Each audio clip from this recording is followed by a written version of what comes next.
There we go. That's just a little marker for me. All right. Yeah, so we're about to hop into Chapter 3. Chapter 3 of The Call of the Canyon by Zane Grey. So far, so good. We have Glenn Kilbourne has come back from World War I. He was engaged to Carly before he left. Came back a changed man, as war will do. Took some time off.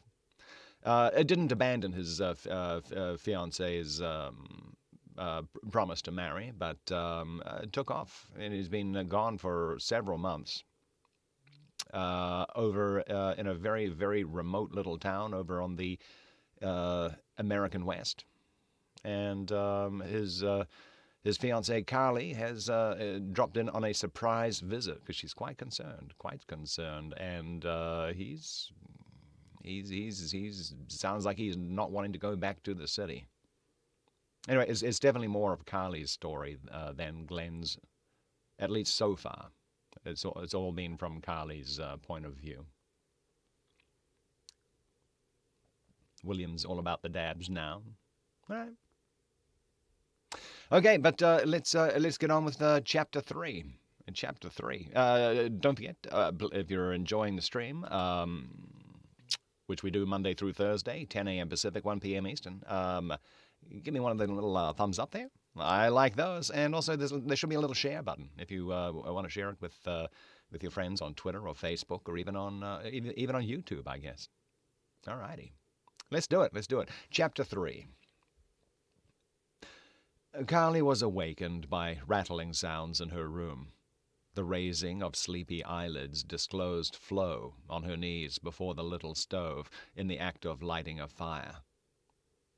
"Morning, Carly," she drawled. "It's sure cold. I reckon it'll snow today, worse luck, just because you're here. Take my hunch and stay in bed till the fire burns up." "I shall do no such thing," declared Carly heroically.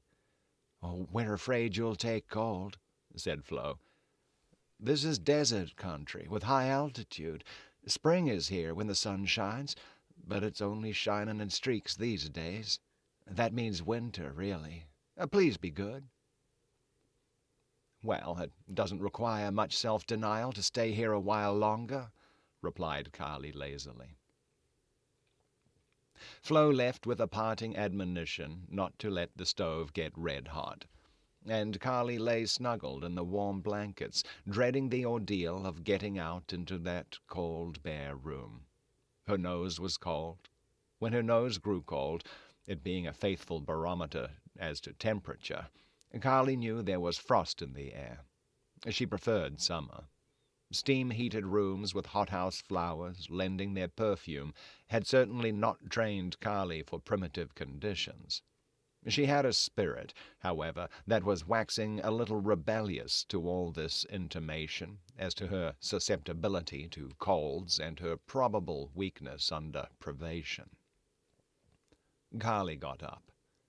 Her bare feet landed on the board floor instead of the Navajo rug, and she thought that she had encountered cold stone. Stove and hot water notwithstanding, by the time she was half dressed, she was also half frozen. "Some actor fellow once said when you went west you were camping out," chatted Carly. "Believe me, he said something." The fact was, Carly had never camped out. Her set played golf, rode horseback, motored and houseboated, but they had never gone in for uncomfortable trips. The camps and hotels in the Adirondacks were as warm and luxurious as Carly's own home. Carly now missed many things, and assuredly her flesh was weak. It cost her effort of will and real pain to finish lacing her boots. As she had made an engagement with Glenn to visit his cabin, she had donned an outdoor suit. She wondered if the cold had anything to do with the perceptible diminishing of the sound of the waterfall. Perhaps some of the water had frozen, like her fingers. Carly went downstairs to the living room, and made no effort to resist a rush to the open fire. Flo and her mother were amused at Carly's impetuosity. "You'll like that stinging of the air after you get used to it," said Mrs. Hutter. Carly had her doubts. When she was thoroughly thawed out, she discovered an appetite quite unusual for her, and she enjoyed her breakfast. Then it was time to sally forth to meet Glenn. "It's pretty sharp this morning," said Flo. "You'll need gloves and sweater." Having fortified herself with these, Carly asked how to find West Fork Canyon. "It's down the road a little way," replied Flo. "A great narrow canyon opening on the right side. You can't miss it." Flo accompanied her as far as the porch steps. A queer-looking individual was slouching along with an axe over his shoulder. "There's Charlie," said Flo. "He'll show you." Then she whispered, "He's sort of dotty sometimes. A horse kicked him once, but he's mostly sensible." At Flo's call, the fellow halted with a grin. He was long, lean, loose-jointed, dressed in blue overalls, stuck into the tops of his muddy boots, and his face was clear olive, without beard or line. His brow bulged a little, and from under it peered out a pair... Boy, oh boy, I'm getting all my stuff muddled up. It's because of that baby shark action happening in chat. His brow bulged a little, and from under it peered out a pair of wistful brown eyes that reminded Carly of those of a dog she had once owned. "Well, it ain't a-going to be a nice day," remarked Charlie as he tried to accommodate his strides to Carly's steps. "Oh, no. Wow. So many stumbles, and we've just begun our day." "Wow, it ain't a-going to be a nice day," remarked Charlie, as he tried to accommodate his strides to Carly's steps. "How can you tell?" asked Carly. "It looks clear and bright." "Nah, this is a dark morning. That's a cloudy sun. We'll have snow on and off." "Do you mind bad weather?" "Me? All the same to me. Reckon, though, I like it cold so I can loaf round a big fire at night." "I like a big fire, too." "Ever camped out?" he asked. "Not what you'd call the real thing," replied Carly. "Well, that's too bad. Reckon it'll be tough for you," he went on kindly. "There was a girl tenderfoot here 2 years ago, and she had a hell of a time. They all joked her, except me, and played tricks on her, and on her side she was always putting her foot in it. I was sure sorry for her." "You were very kind to be an exception," murmured Carly. "You look out for Tom Hutter, and I reckon Flo ain't so darn above laying traps for you, especially as she's sweet on your beau. I seen 'em together a lot." "Yes?" interrogated Carly encouragingly. "Kilbourne is the best feller that ever happened to Long Oak Creek. I helped him build his cabin. We've hunted some together. Did you ever hunt?" "No." "Well, you sure missed a lot of fun," he said. "Turkey hunting, that's what fetches the girls. I reckon because turkeys are so good to eat. The old gobblers have begun to gobble now. I'll take you gobbler hunting if you'd like to go." "Oh, I'm sure I would." "There's good trout fishing along here a little later. Creek's too high now. I like West Fork best. I catch some lemon big ones up there." Carly was amused and interested. She could not say that Charlie had shown any indication of his mental peculiarity to her. It took considerable restraint not to lead him to talk more about Flo and Glenn. Presently they reached the turn in the road, opposite the cottage Carly had noticed yesterday, and here her loquacious escort halted. "You take the trail here," he said, pointing it out, "and follow it into West Fork. So long, and don't forget we're going hunting turkeys." Carly smiled her thanks, and taking to the trail she stepped out briskly, now giving attention to her surroundings. No, William, that was not supposed to be John Wayne. Carly smiled her thanks, and taking to the trail she stepped out briskly, now giving attention to her surroundings. The canyon had widened, and the creek with its deep thicket of green and white had sheered to the left. On her right the canyon wall appeared to be lifting higher and higher. She could not see it well, owing to intervening tree-tops. The trail led her through a grove of maples and sycamores, out into an open park-like bench that turned to the right toward the cliff. Suddenly Carly saw a break in the red wall. It was the intersecting canyon, West Fork. What a narrow, red-walled gateway! Huge pine trees spread wide, gnarled branches over her head. The wind made soft rush in their tops, sending the brown needles lightly on the air. Carly turned the bulging corner, to be halted by a magnificent spectacle. It seemed a mountain wall loomed over her. It was the western side of this canyon, so lofty that Carly had to tip back her head to see the top. She swept her astonished gaze down the face of this tremendous red mountain wall, and then slowly swept it upward again. This phenomenon of a cliff seemed beyond the comprehension of her sight. It looked a mile high. The few trees along its bold rampart resembled short, spear-pointed bushes outlined against the steel gray of sky. Ledges, caves, seams, cracks, fissures, beetling red brows, yellow crumbling crags, benches of green growths and niches choked with brush, and bold points where single lonely pine trees grew perilously, and blank walls 1,000 feet across their shadowed faces. These features gradually took shape in Carly's confused sight, until the colossal mountain front stood up before her in all its strange, wild, magnificent ruggedness and beauty. Arizona. Perhaps this is what he meant, murmured Carly. I never dreamed of anything like this. But, it overshadows me, bears me down.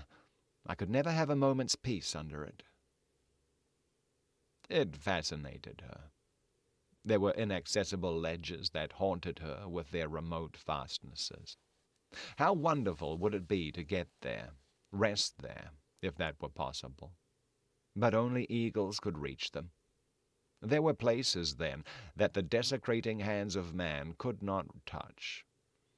The dark caves were mystically potent in their vacant staring out at the world beneath them.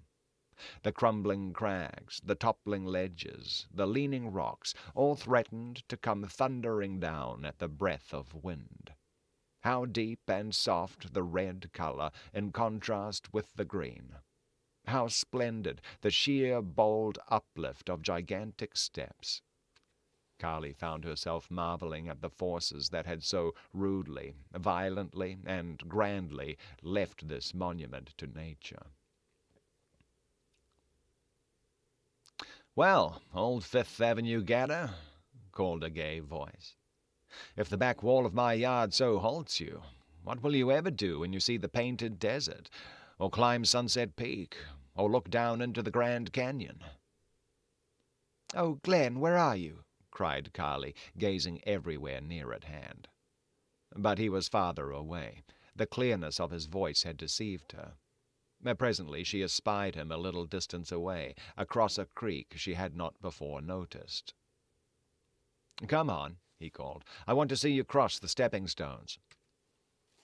Carly ran ahead, down a little slope of clean red rock to the shore of the green water. It was clear, swift, deep in some places, and shallow in others, with white wreaths or ripples around the rocks evidently placed there as a means to cross. Carly drew back aghast. "Glenn, I could never make it," she called. "Come on, my alpine climber," he taunted. "Will you let Arizona daunt you?" "Do you want me to fall in and catch cold?" she cried desperately. Carly, big women might even cross the bad places of modern life on stepping stones of their dead selves, he went on with something of mockery. Surely a few physical steps are not beyond you. Say, are you mangling Tennyson or just kidding me? She demanded slangily. My love, Flo... Oh, no, not my love, Flo. My love, Flo could cross here with her eyes shut. That thrust spurred Carly to action. His words were jest, yet they held a hint of earnest. With her heart at her throat, Carly stepped on the first rock, and, poising, she calculated on a running leap from stone to stone. Once launched, she felt she was falling downhill. She swayed, she splashed, she slipped, and clearing the longest leap from the last stone to shore, she lost her balance and fell into Glenn's arms. His kisses drove away both her panic and her resentment. "By Jove, I didn't think you'd even attempt it," he declared, manifestly pleased. "I made sure I'd have to pack you over. In fact, rather liked the idea." "I wouldn't advise you to employ any such means again, to dare me," she retorted. "That's a nifty outdoor suit you've on," he said admiringly. "I was wondering what you'd wear. I like short outing skirts for women, rather than trousers. The service sort of made the fair sex dippy about pants." "It made them dippy about more than that," she replied. "You and I will never live to see the day that women recover their balance." "I agree with you," replied Glenn. Carly locked her arms in his. "Honey, I want to have a good time today. Cut out all the other women stuff. Take me to see your little gray home in the West. Or is it gray? Or is it gray?" He laughed. "Why, yes, it's gray, just about that. The logs have bleached some." Glenn led her away up a trail that climbed between boulders and meandered on over piney mats of needles under great, silent, spreading pines, and closer to the impondering mountain wall, where at the base of the red rock the creek murmured strangely with hollow gurgle, where the sun had no chance to affect the cold, damp gloom. And on through sweet-smelling woods, out into the sunlight again, and across a wider breadth of stream, and up a slow slope covered with stately pines, to a little cabin that faced the west. "Here we are, sweetheart," said Glenn. "Now we shall see what you are made of." Carly was non-committal as to that. Her intense interest precluded any humor at this moment. Not until she actually saw the log cabin Glenn had erected with his own hands had she been conscious of any great interest. But sight of it awoke something unaccustomed in Carly. As she stepped into the cabin, her heart was not acting normally for a young woman who had no illusions about love in a cottage. "Good morning, Rose. Good morning. Good to see you." Rose has been, Rose, you tuned in on your mobile phone, but the phone, it does do that. Yeah. If there's no focus on it, I don't think the stream plays by itself. That is quite okay. Glenn's cabin contained one room about 15 feet wide by 20 long. Between the peeled logs were lines of red mud, hard-dried. There was a small window opposite the door. In one corner was a couch of poles with green tips of pine boughs peeping from under the blankets. The floor consisted of flat rocks laid irregularly, with many spaces of earth showing between. The open fireplace appeared too large for the room, but the very bigness of it, as well as the blazing sticks and glowing embers, appealed strongly to Carly. A rough-hewn log formed the mantel, and on it Carly's picture held the place of honor. Above this, a rifle lay across deer antlers. Carly paused here in her survey long enough to kiss Glenn, and point to her photograph. "You couldn't have pleased me more." "Good morning, Tillable Cat. Tillable Cat has joined us. Very nice to see you." To the left of the fireplace was a rude cupboard of shelves, packed with boxes, cans, bags, and utensils. Below the cupboard, hung upon pegs, were blackened pots and pans, a long-handled skillet, and a bucket. Glenn's table was a masterpiece. There was no danger of knocking it over. It consisted of 4 poles driven into the ground, upon which had been nailed 2 wide slabs. This table showed considerable evidence of having been scrubbed scrupulously clean. There were 2 low stools made out of boughs, and the seats had been covered with woolly sheep hide. In the right-hand corner stood a neat pile of firewood, cut with an axe, and beyond this hung saddle and saddle blanket, bridle and spurs. An old sombrero was hooked upon the pommel of the saddle. Upon the wall, higher up, hung a lantern, resting in a coil of rope that Carly took to be a lasso. Under a shelf, upon which lay a suitcase, hung some rough, wearing apparel. Carly noted that her picture and the suitcase were absolutely the only physical evidences of Glenn's connection with his Eastern life. That had an unaccountable effect upon Carly. What had she expected? Then, after another survey of the room, she began to pester Glenn with questions. He had to show her the spring outside and the little bench with basin and soap.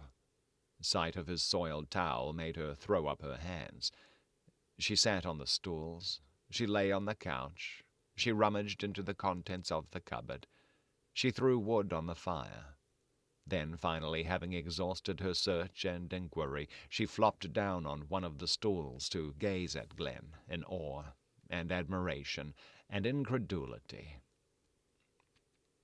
"What is up with all the baby sharks? Good gracious." "Glenn, you've actually lived here," she ejaculated.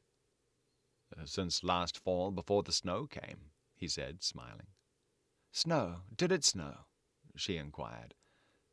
Well, I guess. I was snowed in for a week." "Why did you choose this lonely place, way off from the lodge?" she asked slowly. "I wanted to be by myself," he replied briefly. "You mean this is a sort of camp-out place?" "Carly, I call it my home," he replied, and there was a low, strong sweetness in his voice she had never heard before. That silenced her for a while. She went to the door and gazed up at the towering wall, more wonderful than ever, and more fearful, too, in her sight. Presently tears dimmed her eyes. She did not understand her feeling. She was ashamed of it. She hid it from Glenn. Indeed, there was something terribly wrong between her and Glenn, and it was not in him. This cabin he called home gave her a shock which would take time to analyze. At length she turned to him with gay utterance upon her lips. She tried to put out of her mind a dawning sense that this close-to-the-earth habitation, this primitive dwelling, held strange, inscrutable power over a self she had never divined she possessed. The very stones in the hearth seemed to call out from some remote past, and the strong, sweet smell of burnt wood thrilled to the marrow of her bones. How little she knew of herself! But she had intelligence enough to understand that there was a woman in her, the female of the species.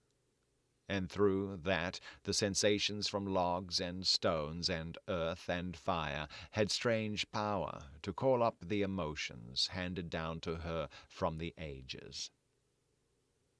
The thrill, the queer heartbeat, the vague, haunting memory of something, as of a dim childhood adventure, the strange, prickling sense of dread. These abided with her and augmented while she tried to show Glenn her pride in him, and also how funny his cabin seemed to her.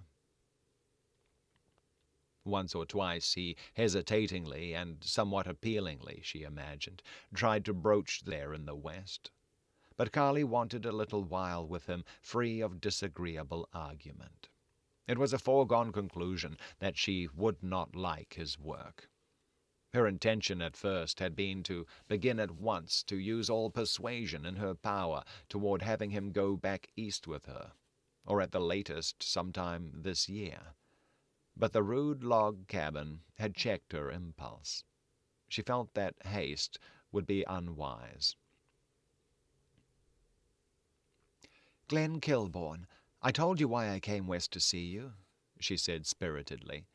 "Well, since you still swear allegiance to your girl from the East, you might entertain her a little bit before getting down to business talk." "All right, Carly," he replied, laughing. "What do you want to do? The day is at your disposal. I wish it were June. Then, if you didn't fall in love with West Fork, you'd be no good." "Glenn, I love people, not places," she returned. "So I remember. And that's one thing I don't like. But let's not quarrel. What'll we do?" "Suppose you tramp with me all around until I'm good and hungry. Then we'll come back here, and you can cook dinner for me." "Fine. Oh, I know you're just bursting with curiosity to see how I'll do it.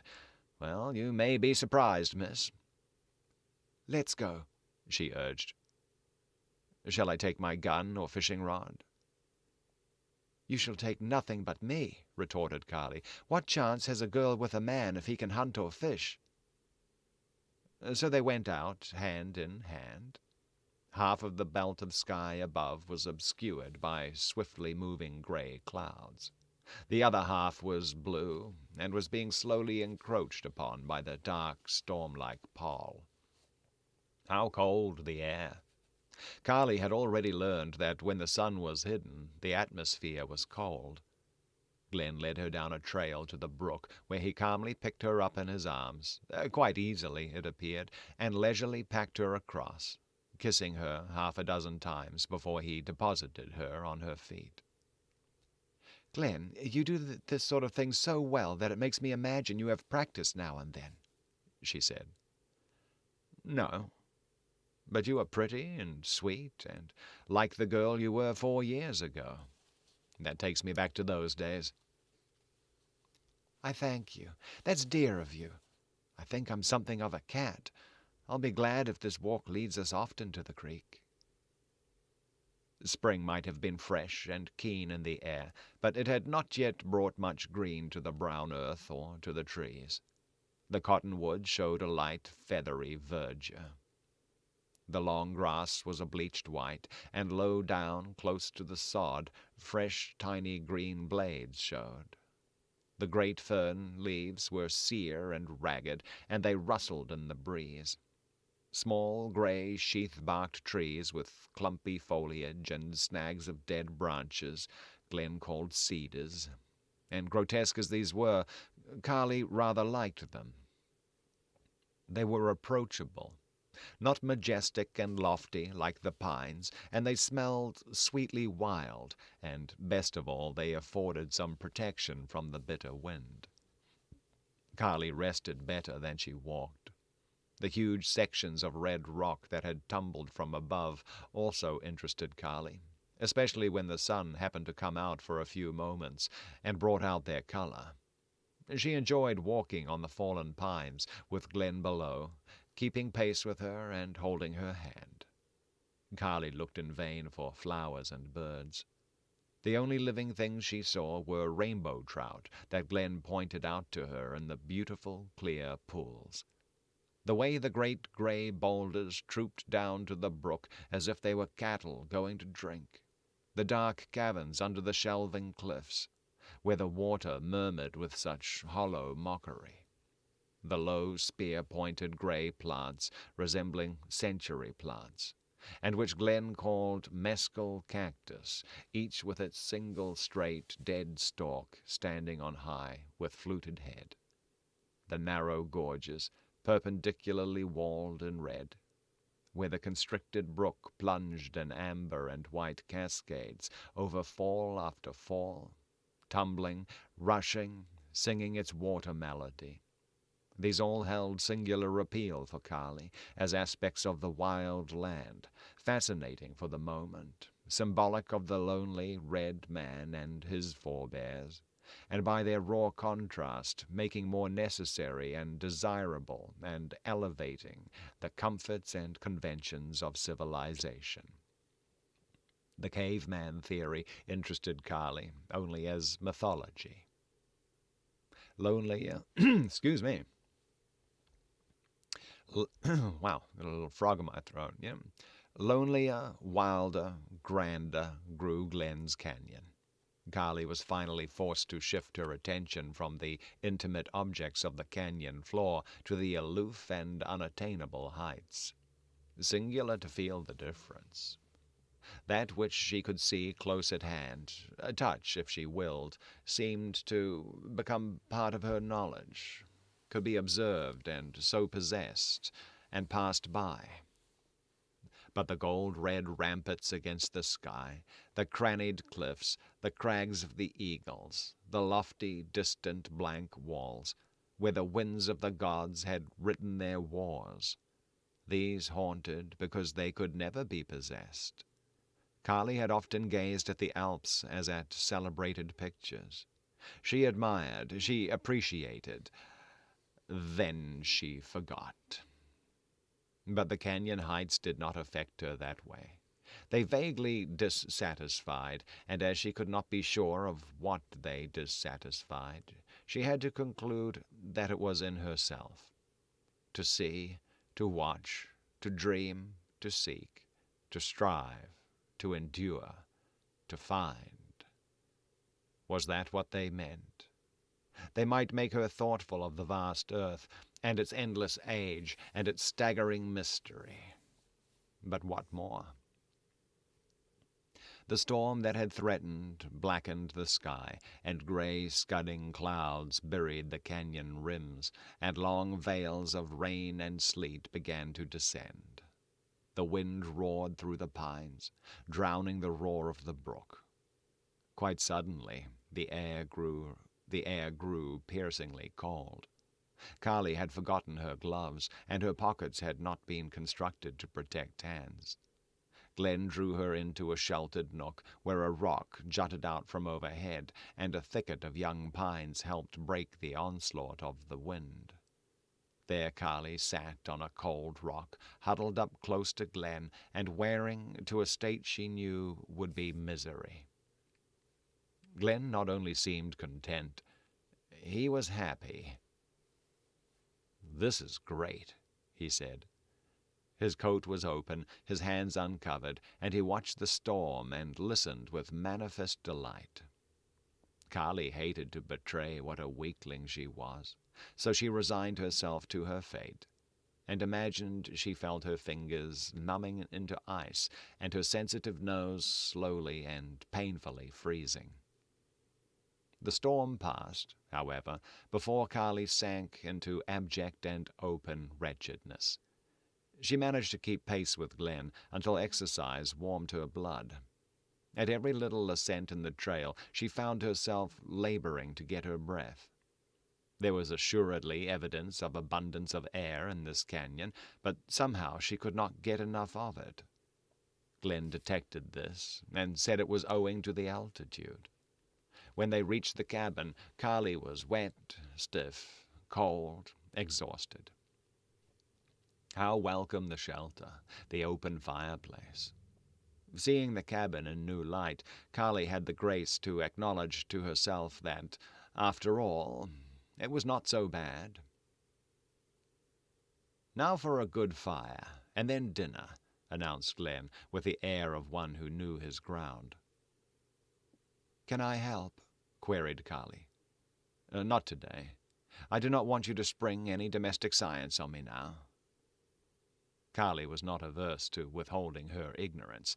She watched Glenn with surpassing curiosity and interest. First he threw a quantity of wood upon the smouldering fire. "I have ham and mutton of my own raising," announced Glenn with importance.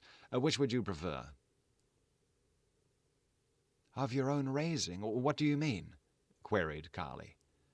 "Oh, my dear, you've been so steeped in the fog of the crowd that you are blind to the homely and necessary things of living. I mean, I have here meat of both sheep and hog that I raised myself, that is to say, mutton and ham. Which do you like?" "Ham," cried Carly incredulously. Without more ado, Glenn settled to brisk action, every move of which Carly watched with keen eyes. The usurping of a woman's province by a man was always an amusing thing. But for Glenn Kilbourne, what more could it be? He evidently knew what he wanted, for every movement was quick, decisive. One after another he placed bags, cans, sacks, pans, utensils on the table. Then he kicked at the roaring fire, settling some of the sticks. He strode outside to return with a bucket of water, a basin, a towel, and soap. Then he took down 2 queer little iron pots with heavy lids. To each pot was attached a wire handle. He removed the lids, then set both the pots right on the fire, or in it. Pouring water into the basin, he proceeded to wash his hands. Next he took a large pail, and from a sack he filled it half full of flour. To this he added baking powder and salt. It was instructive for Carly to see him run his skillful fingers all through that flour, as if searching for lumps. After this he knelt before the fire, and lifting off one of the iron pots with a forked stick, he proceeded to wipe out the inside of the pot and grease it with a piece of fat. His next move was to rake out a pile of the red coals, a feat he performed with a stick, and upon these he placed the pot. Also he removed the other pot from the fire, leaving it, however, quite close. "Well, all eyes," he bantered, suddenly staring at her. "Didn't I say I'd surprise you?" "Don't mind me. This is about the happiest and most bewildered moment of my life," replied Carly. Returning to the table, Glenn dug at something in a large red can. He paused a moment to eye Carly. "Girl, do you know how to make biscuits?" he queried. "I might have known in my school days, but I've forgotten," she replied. "Can you make apple pie?" he demanded imperiously. "No," rejoined Carly. "How do you expect to please your husband?" "Why, by marrying him, I suppose," answered Carly, as if weighing a problem. "That has been the universal feminine point of view for a good many years," replied Glenn, flourishing a flour-whitened hand. "But it never served the women of the Revolution or the pioneers, and they were the builders of the nation. It will never serve the wives of the future if we are to survive." "Glenn, you rave," ejaculated Carly, not knowing whether to laugh or be grave. "You were talking of humble housewifely things." "Precisely. The humble things that were the foundation of the great nation of Americans. I meant work and children." Carly could only stare at him. The look he flashed at her, the sudden intensity and passion of his ringing words, were as if he gave her a glimpse into the very depths of him. He might have begun in fun, but he had finished otherwise. She felt that she really did not know this man. Had he arraigned her in judgment? A flush, seemingly hot and cold, passed over her. Then it relieved her to see that he had returned to his task. He mixed the shortening with the flour, and adding water he began a thorough kneading.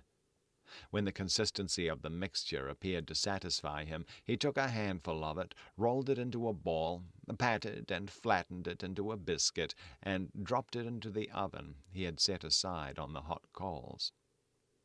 Swiftly he shaped 8 or 10 other biscuits and dropped them as the first. Then he put the heavy iron lid on the pot, and with a rude shovel, improvised from a flattened tin can, he shoveled red coals out of the fire and covered the lid with them. His next move was to pare and slice potatoes, placing these aside in a pan. A small black coffee pot, half full of water, was set on a glowing part of the fire. Then he brought into use a heavy, huge knife, a murderous-looking implement it appeared to Carly, with which he cut slices of ham. These he dropped into the second pot, which he left uncovered. Next he removed the flour sack and other impedimenta from the table, and proceeded to set places for two. Blue enamel plate and cup, with plain, substantial-looking knives, forks, and spoons. He went outside, to return presently, carrying a small crock of butter.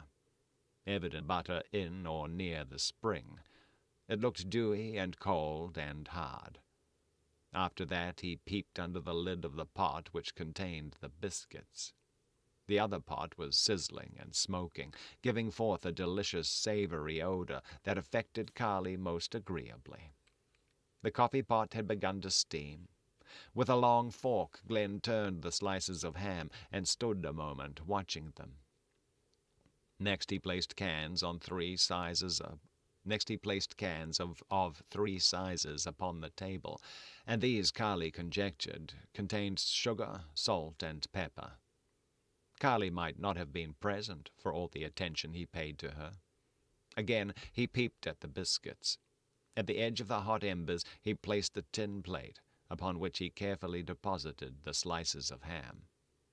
Carly had not needed sight of them to know she was hungry. They made her simply ravenous. That done, he poured the pan of sliced potatoes into the pot. Carly judged the heat of that pot to be extreme. Next he removed the lid from the other pot, exposing biscuits slightly browned, and, evidently satisfied with these, he removed them from the coals. He stirred the slices of potatoes round and round. He emptied 2 heaping tablespoonfuls of coffee into the coffee pot. "Carly," he said, at last turning to her with a warm smile, "out here in the West the cook usually yells, 'Come and get it. Draw up your stool.'" And presently Carly found herself seated across the crude table from Glenn, with the background of chinked logs in her sight and the smart of wood smoke in her eyes. In years past she had sat with him in the soft, subdued, gold-green shadows of the Astor, or in the sumptuous atmosphere of the St. Regis.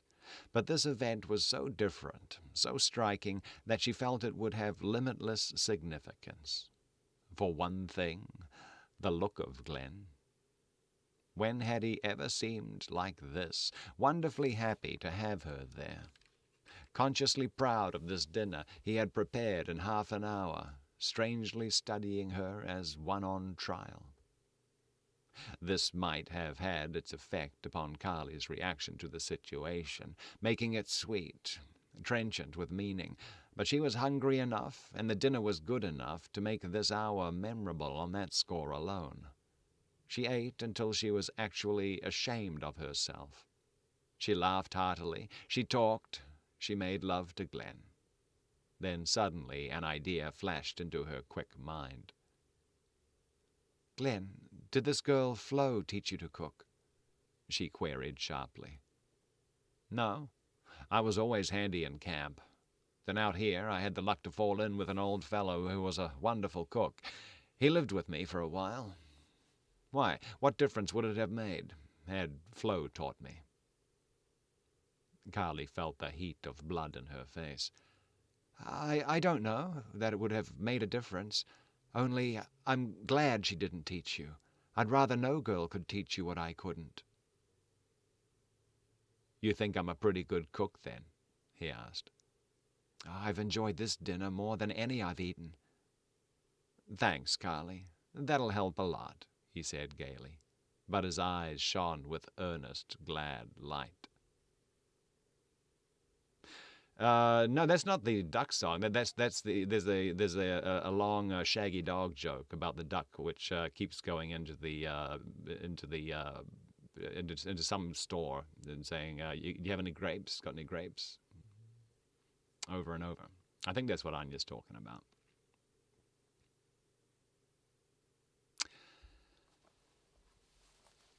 Okay, back to the story. Sorry, just catching up with the chat there. Thanks, Carly. That'll help a lot, he said gaily, but his eyes shone with earnest, glad light. I hoped I'd surprise you. I found out here that I want to do things well. The West stirs something in a man. It must be an unwritten law. You stand or fall by your own hands. Back East, meals are just occasions, to hurry through, to dress for, to meet somebody, to eat because you have to eat. But out here, they are different. I don't know how. In the city, producers, merchants, waiters serve you for money. The meal is a transaction. It has no significance. It is money that keeps you from starvation. But in the West, money doesn't mean much. You must work to live. Carly leaned her elbows on the table and gazed at him curiously and admiringly. Old fellow, you are a wonder. I can't tell you how proud I am of you. That you would come west weak and sick and fight your way to health and learn to be self-sufficient. It's a splendid achievement. It amazes me. I don't grasp it. I want to think. Nevertheless, What? He queried as she hesitated. Oh, never mind now, she replied hastily, averting her eyes.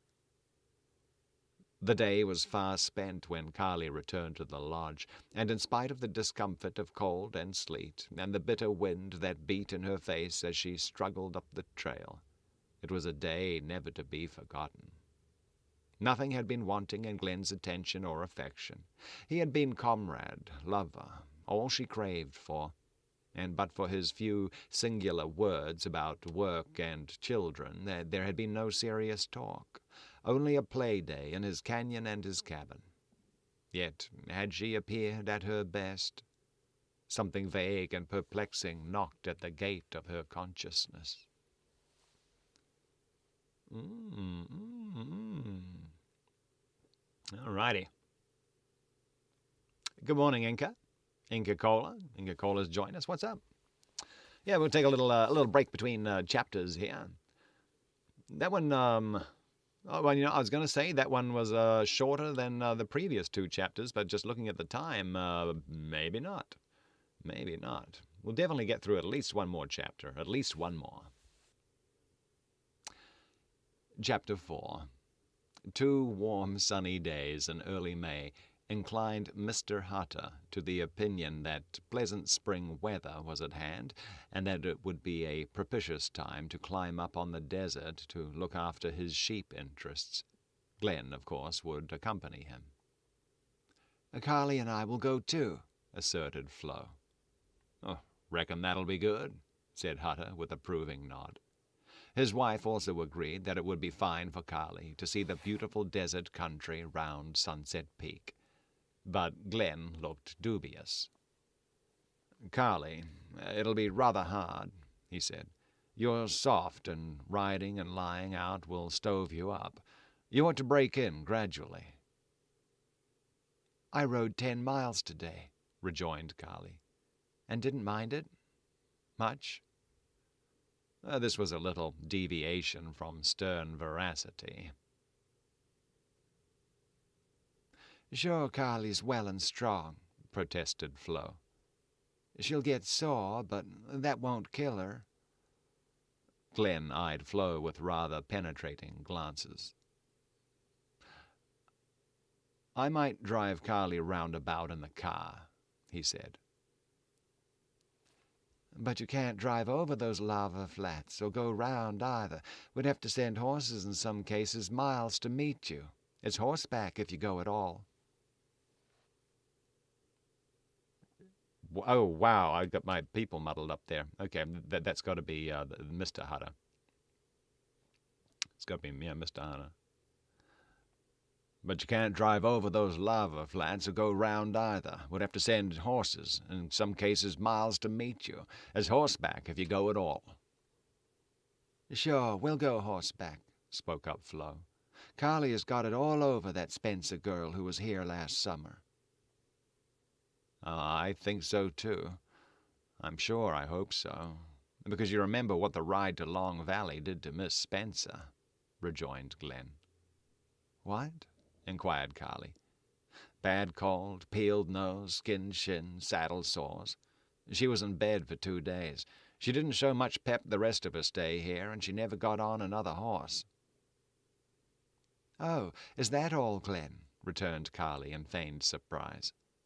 Why, I imagine from your tone that Miss Spencer's ride must have occasioned her discomfort. See here, Glenn, I may be a tenderfoot, but I'm no mollycoddle. My dear, I surrender, replied Glenn with a laugh. Really, I'm delighted. But if anything happens, don't you blame me. I'm quite sure that a long horseback ride in spring on the desert will show you a good many things about yourself. That was how Carly came to find herself the afternoon of the next day, astride a self-willed and unmanageable little mustang, riding in the rear of her friends on the way through a cedar forest toward a place called Deep Lake. Carly had not been able yet, during the several hours of their journey, to take any pleasure in the scenery or in her mount. For in the first place there was nothing to see but scrubby little gnarled cedars and drab-looking rocks, and in the second, this Indian pony she rode had discovered she was not an adept horsewoman, and had proceeded to take advantage of the fact. It did not help Carly's predicament to remember that Glenn had decidedly advised her against riding this particular mustang. To be sure, Flo had approved of Carly's choice, and Mr. Hutter, with a hearty laugh, had fallen in line. Sure, let her ride one of the broncs if she wants. So this animal she bestrode must have been a bronc, for it did not take him long to elicit from Carly a muttered, "I don't know what bronc means, but it sounds like this pony acts." Carly had inquired the animal's name from the young herder who had saddled him for her. "Well, I reckon he ain't got much of a name," replied the lad with a grin as he scratched his head. "For us boys always called him Spillbeans." What a beautiful cognomen," ejaculated Carly. "But according to Shakespeare, any name will serve. I'll ride him or... So far there had not been really any necessity for the completion of that sentence. But 5 miles of riding up into the cedar forest had convinced Carly that she might have not much farther to go. Spillbeans had ambled along well enough until he reached level ground where a bleached grass waved in the wind.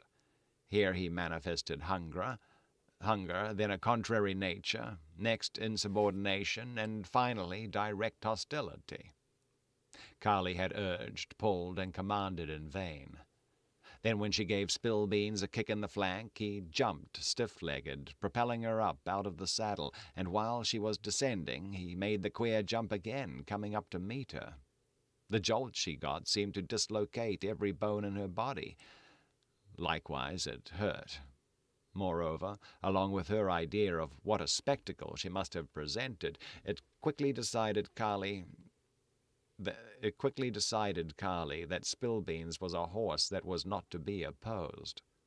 Whenever he wanted a mouthful of grass, he stopped to get it. Therefore Carly was always in the rear, a fact which in itself did not displease her. Despite his contrariness, however, Spillbeans had apparently no intention of allowing the other horses to get completely out of sight. Several times Flo waited for Carly to catch up. "He's loafing on you, Carly. You ought to have on a spur. Break off a switch and beat him some." Then she whipped. Good Lord, I'm stumbling over so much stuff today. Then she whipped the mustang across the flank with her bridle rein, which punishment caused Spillbeans meekly to trot on with alacrity. Carly had a positive belief that he would not do it for her. And after Flo's repeated efforts, assisted by chastisement from Glenn, had kept Spillbeans in a trot for a couple of miles, Carly began to discover that the trotting of a horse was the most uncomfortable motion possible to imagine. It grew worse. It grew painful. It gradually got unendurable. But pride made Carly endure it until suddenly she thought she'd been stabbed in the side. This strange, piercing pain must be what Glenn had called a stitch in the side, something common to novices on horseback.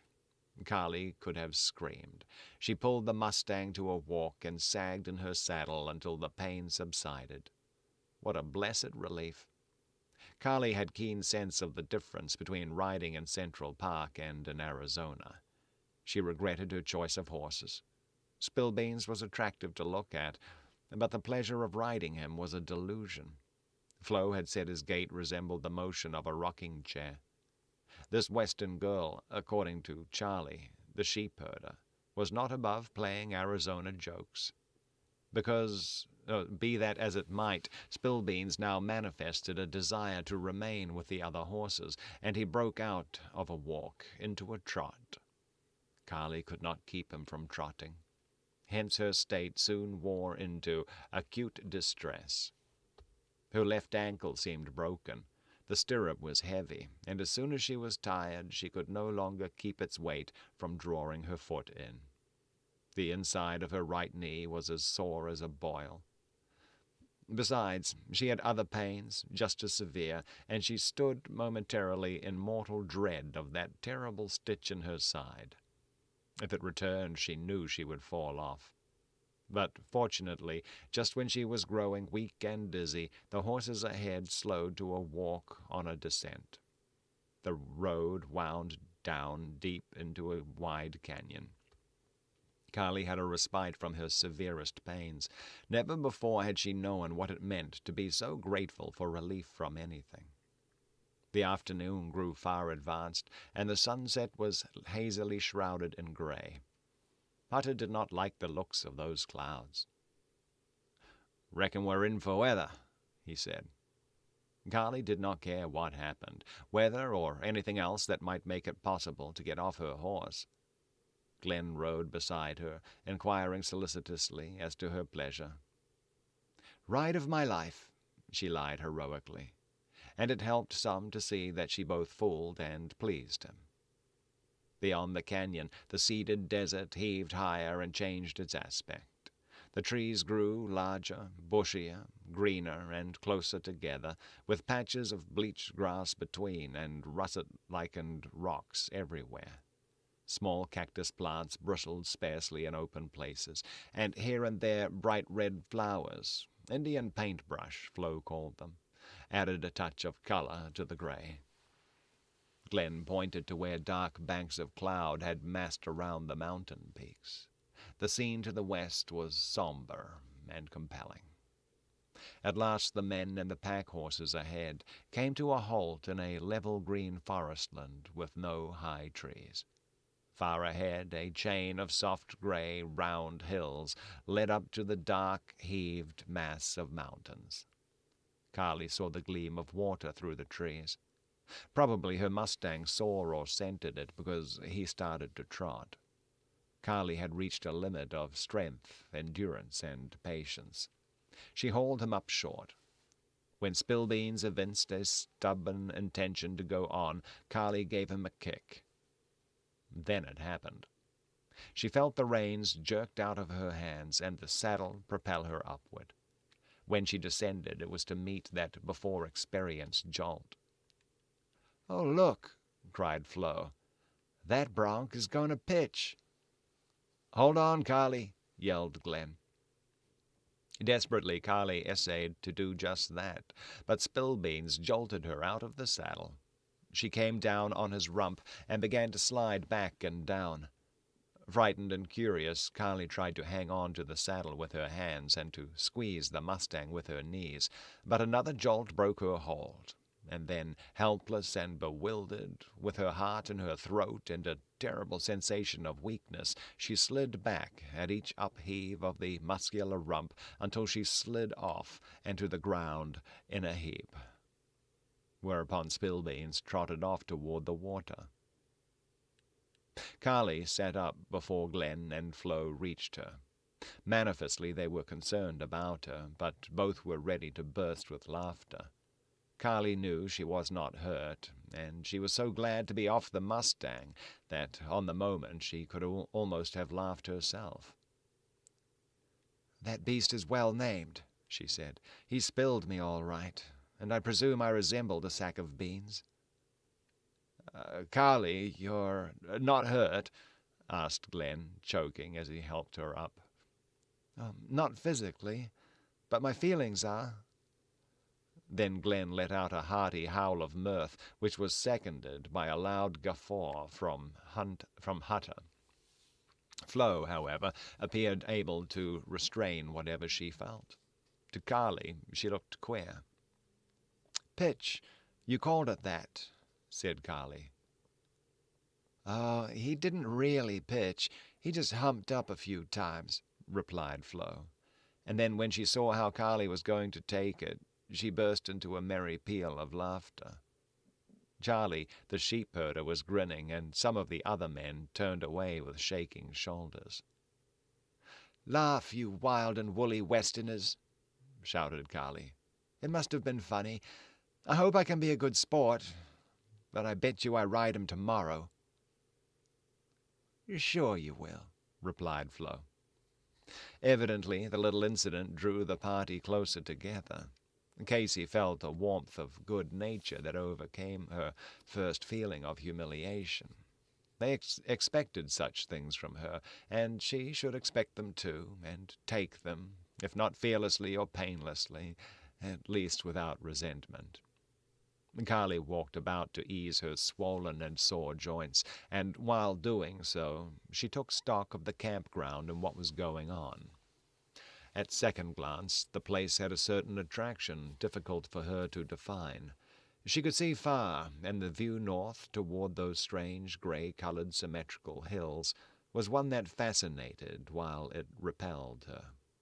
Near at hand, the ground sloped down to a large rock-bound lake, perhaps a mile in circumference. In the distance, along the shore, she saw a white conical tent and blue smoke, and moving gray objects she took for sheep. The men unpacked and unsaddled the horses, and, hobbling their 4 feet together, turned them loose. Twilight had fallen, and each man appeared to be briskly set upon his own task. Glenn was cutting around the foot of a thickly branched cedar, where he told Carly he would make a bed for her and Flo. All that Carly could see that could be used for such a purpose was a canvas-covered roll. Presently Glenn untied a rope from round this, unrolled it, and dragged it under the cedar. Then he spread down the outer layer of canvas, disclosing a considerable thickness of blankets. From under the top of these he pulled out 2 flat little pillows. These he placed in position and turned back some of the blankets. "Carly, you crawl in here, pile the blankets up and the tarp over them," directed Glenn. "If it rains, pull the tarp up over your head and let it rain." This direction sounded in Glenn's cheery voice a good deal more pleasurable than the possibilities suggested. Surely that cedar tree could not keep off rain or snow. "Glenn, how about animals, and crawling things, you know?" queried Carly. "Oh, there are a few tarantulas and centipedes, and sometimes a scorpion, but these don't crawl around much at night. The only thing to worry hydrophobia skunks." "What on earth are they?" "Skunks are polecats, you know," replied Glenn cheerfully. "Sometimes one gets bitten by a coyote that has rabies, and then he's a dangerous customer. He has no fear, and he may run across you and bite you in the face. Queer how they generally bite your nose." 2 men have been bitten since I've been here. One of them died, and the other had to go to the Pasteur Institute with a well-developed case of hydrophobia." Hydrophobia? Someone was talking about that the other day. Who was talking about that? Hydrophobia. Let me look it up. Is that hydrophobia? Extreme or irrational fear of water, especially as a symptom of rabies in humans.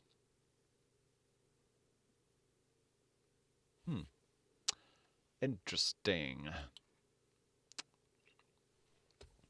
"Good heavens!" cried Carly, horrified.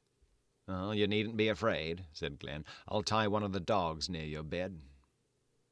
Carly wondered whether Glenn's casual, easy tone had been adopted for her benefit or was merely an assimilation from this Western life. Not improbably, Glenn himself might be capable of playing a trick on her. Carly endeavored to fortify herself against disaster so that when it befell she might not be wholly ludicrous. With the coming of twilight, a cold, keen wind moaned through the cedars. Carly would have hovered close to the fire, even if she had not been too tired to exert herself. Despite her aches, she did justice to the supper. It amazed her that appetite consumed her to the extent of overcoming a distaste for this strong, coarse cooking. Before the meal ended, darkness had fallen, a windy, raw darkness that enveloped heavily like a blanket.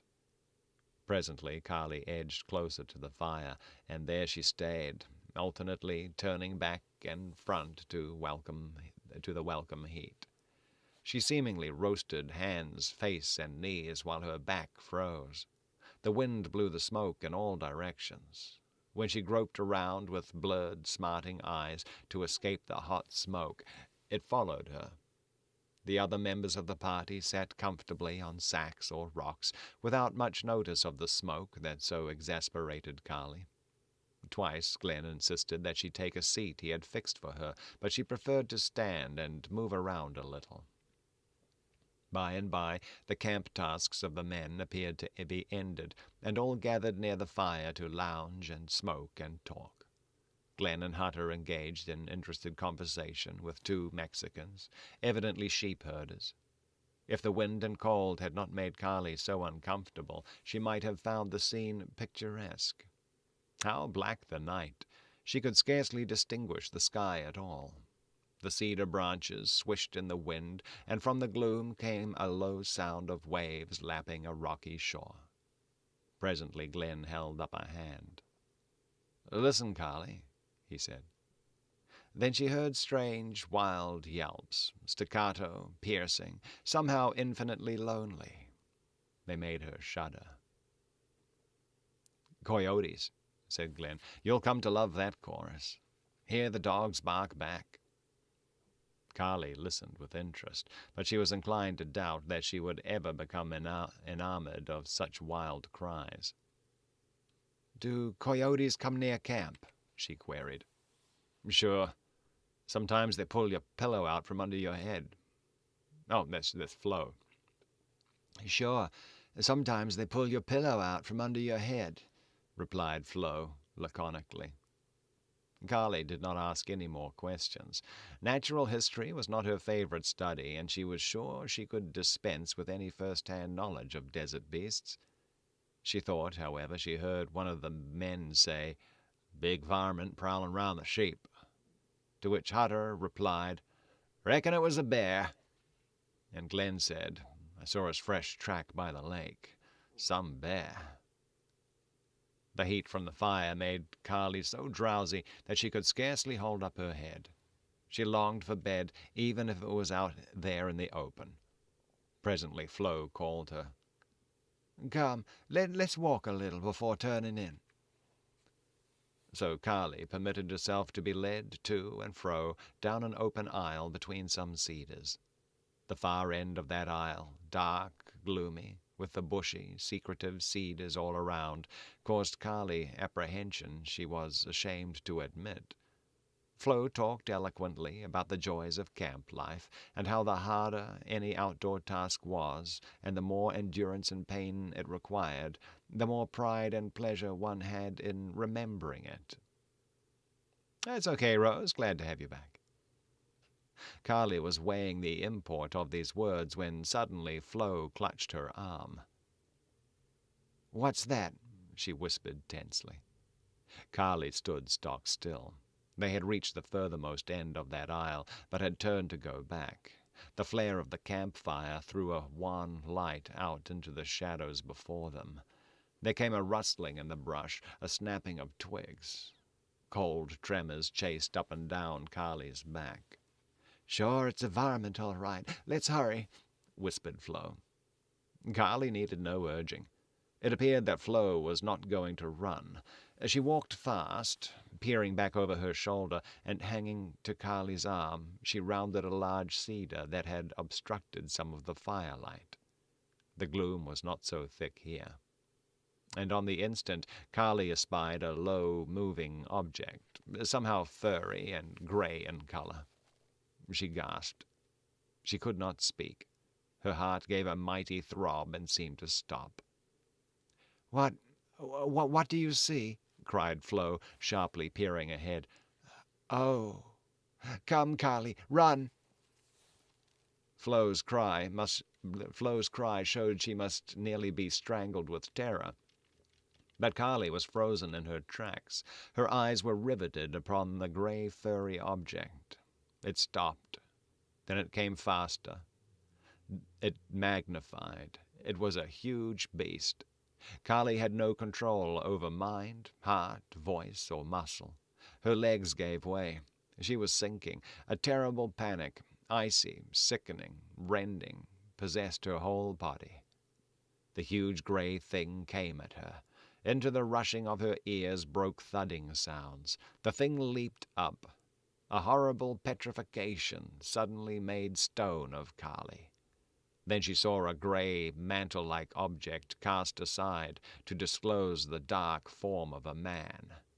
Glenn. "Carly, doggone it, you don't scare worth a cent," he laughingly complained. She collapsed into his arms. The liberating shock was as great as had been her terror. She began to tremble violently. Her hands got back a sense of strength to clutch. Heart and blood seemed released from that ice-banded vice.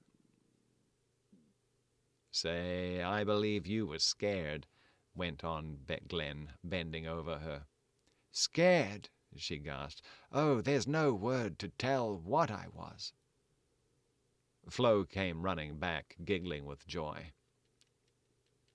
"Glenn, she sure took you for a bear. Why, I felt to go stiff as a post. Carly, now, how do you like the wild and woolly?" "Oh, you put up a trick on me," exclaimed Carly. "Glenn, how could you? Such a terrible trick. I wouldn't have minded something reasonable, but that... Oh, I'll never forgive you." Glenn showed remorse and kissed her before Flo in a way that made some little amends. "Maybe I overdid it," he said, "but I thought you'd have a momentary start, you know, enough to make you yell, and then you'd see through it. I only had a sheepskin over my shoulders as I crawled on hands and knees."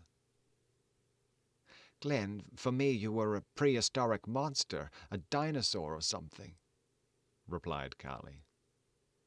It developed, upon their return to the campfire circle, that everybody had been in on the joke, and they all derived hearty enjoyment from it. "Reckon that makes you one of us," said Hutter genially. "We've all had our scares."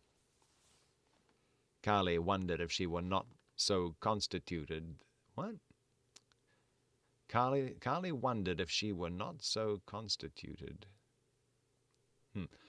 Carly wondered if she were not so constituted that such trickery alienated her. Deep in her heart she resented being made to show her cowardice.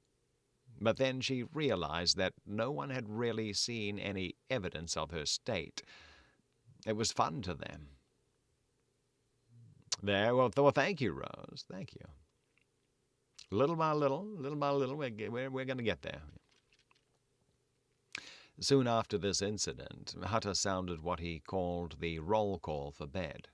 Following Flo's instructions, Carly sat on their bed, pulled off her boots, folded coat and sweater at her head, and slid down under the blankets. How strange and hard a bed!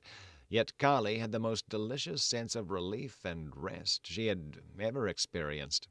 She straightened out on her back with a feeling that she never before appreciated, the luxury of lying down. Flo cuddled up to her in quite sisterly fashion, saying, "Now, don't cover your head. If it rains, I'll wake and pull up the tarp. Good night, Carly." And almost immediately she seemed to fall asleep. For Carly, however, sleep did not come soon. She had too many aches. The aftermath of her shock of fright abided with her, and the blackness of night, the cold whip of wind over her face, and the unprotected helplessness she felt in this novel bed were too entirely new and disturbing to be overcome at once. So she lay wide-eyed, staring at the dense gray shadow, at the flickering lights upon the cedar. At length her mind formed a conclusion that this sort of thing might be worth the hardship once in a lifetime, anyway. What a concession to Glenn's West. Yes, hard work does make you sleep. In the secret seclusion of her mind, she had to confess that if her vanity had not been so assaulted and humiliated, she might have enjoyed herself more. It seemed impossible, however, to have thrills and pleasures and exultations in the face of discomfort, privation, and an uneasy, half-acknowledged fear.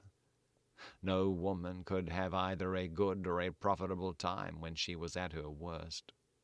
Carly thought she would not be averse to getting Flo Hutter to New York, into an atmosphere wholly strange and difficult, and see how she met situation after situation unfamiliar to her. And so Carly's mind drifted on until at last she succumbed to drowsiness. A voice pierced her dreams of home, of warmth and comfort. Something sharp, cold, and fragrant was scratching her eyes. She opened them. Glenn stood over her, pushing a sprig of cedar into her face. "Carly, the day is far spent," he said gaily. "We want you to roll up your bedding. We want to roll up your bedding. Will you get out of it?" "Oh, hello, Glenn. What time is it?" she replied. "It's nearly 6. "What?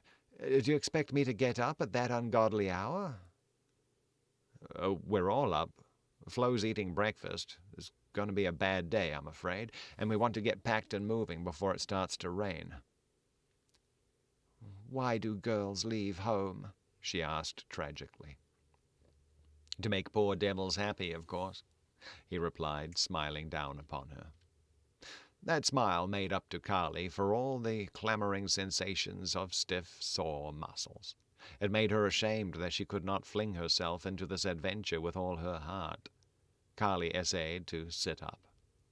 "Oh, I'm afraid my anatomy has become disconnected. Glenn, do I look a sight?" She never would have asked him that if she had not known she could bear inspection at such an inopportune moment. "You look great," he asserted heartily. "You've got color, and as for your hair, I like to see it mussed that way.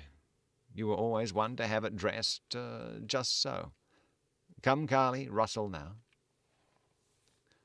Your daughters say to her... What? Oh. Right, you early risers there? Super early risers? Tell you what, I've been missing doing that all 2020. Man, I don't know. When work is rolling around, yeah, got to be up at 4, out at 5. 2020 not been a good year for that.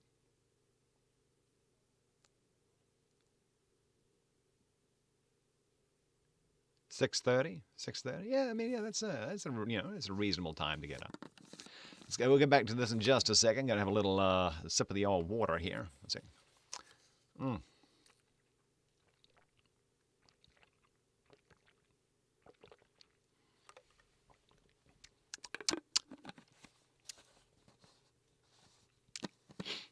What's that? Nope. Nope is not a reasonable time to get up. Okay, back in we go. There we go. Let me just, there we go. Get comfy. There we go. Thus adjured, Carly did her best under adverse circumstances, and she was gritting her teeth and complimenting herself when she arrived at the task of pulling on her boots. They were damp, and her feet appeared to have swollen. Moreover, her ankles were sore. But she accomplished getting into them at the expense of much pain and sundry utterances more forcible than elegant. Glenn brought her warm water, a mitigating circumstance. The morning was cold, and thought of that biting desert water had been trying. "Sure, you're doing fine," was Flo's greeting. "Come and get it before we throw it out." Carly made haste to comply with the Western mandate and was once again confronted with the singular fact that appetite did not wait upon the troubles of a tenderfoot. Glenn remarked that at least she would not starve to death on the trip. "Come, climb the ridge with me," he invited. "I want you to take a look to the north and east." He led her off through the cedars, up a slow red earth slope, away from the lake. A green mound-like eminence, topped with flat red rock, appeared near at hand, and not at all a hard climb. Nevertheless, her eyes deceived her, as she found, to the cost of her breath. It was both far away and high. "I like this location," said Glenn. "If I had the money, I'd buy this section of land, 640 acres, and make a ranch out of it. Just under this bluff is a fine, open, flat bench for a cabin. You could see away across the desert, clear to Sunset Peak. There's a good spring of granite water. I'd run water from the lake down into the lower flats, and I'd sure raise some stock." "What do you call this place?" asked Carly curiously. "Deep Lake. It's only a watering place for sheep and cattle, but there's fine grazing, and it's a wonder to me no one has ever settled here." Looking down, Carly appreciated his wish to own the place, and immediately there followed in her a desire to get possession of this tract of land before anyone else discovered its advantages, and to hold it for Glenn. But surely this would conflict with her intention of persuading Glenn to go back east. As quickly as her impulse had been born, it died. Suddenly the scene gripped Carly. She looked from near to far, trying to grasp the elusive something. Wild, lonely Arizona land. She saw ragged, dumpy cedars of gray and green, lines of red earth, and a round space of water, gleaming pale under the lowering clouds. And in the distance, isolated hills, strangely curved, wandering away to a black uplift of earth obscured in the sky. These appeared to be mere steps, leading her sight farther and higher to the cloud-navigated sky, where rosy and golden effulgence betokened the sun and the east. Carly held her breath. A transformation was going on before her eyes. "Carly, it's a stormy sunrise," said Glenn. His words explained, but they did not convince. Was this sudden bursting glory only the sun rising behind storm clouds? She could see the clouds moving while they were being colored.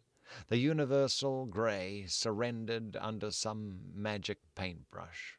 The rifts widened, and the gloom of the pale gray world seemed to vanish. Beyond the billowy, rolling, creamy edges of clouds, white and pink, shone the soft, exquisite, fresh blue sky. And a blaze of fire, a burst of molten gold, sheared up from behind the rim of cloud, and suddenly poured a sea of sunlight from east to west. It transfigured the round foothills. They seemed bathed in ethereal light, and the silver mists that overhung them faded while Kali gazed, and a rosy flush crowned the symmetrical domes. Southward, along the horizon line, down-dropping veils of rain, just touched with the sunrise tint, streamed in drifting slow movement from cloud to earth.